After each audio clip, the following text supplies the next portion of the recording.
What everyone believes about World War I is wrong. And the real story is way more disturbing. Because the event that reshaped the entire modern world wasn't planned. It was triggered by a mistake no one meant to make. Imagine a continent packed with empires, alliances, and weapons, all balanced on fragile agreements.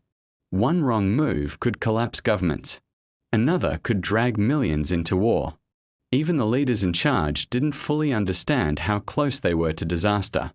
The official story blames nationalism, alliances, and rising militarism.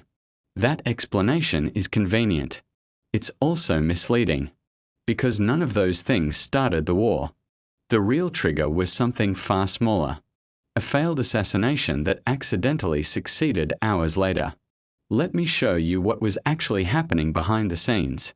While everyone focused on diplomacy and royal politics, European powers were running their militaries on rigid mobilization schedules. Once troops began moving, no one knew how to stop them. Generals were gambling on speed instead of restraint, ignoring warnings from diplomats who knew escalation meant catastrophe. It was like loading a gun, cocking it, and tossing it into a crowded room. And then someone made it exponentially worse. On June 28, 1914, an assassin failed, then succeeded by pure coincidence. Within days, ultimatums were issued. Within weeks, armies mobilized automatically.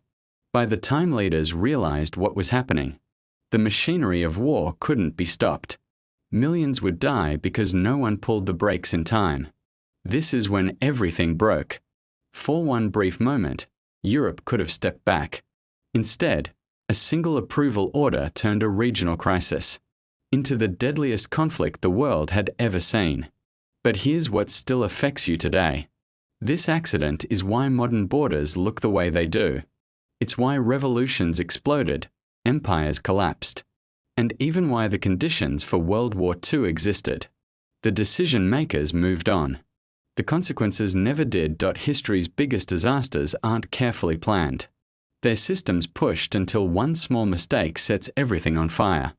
And we keep pretending these moments are unavoidable, when they're usually the result of human arrogance and delay. Comment which historical disaster you want me to break down next. And subscribe, because every week, we expose the moments history pretends were inevitable.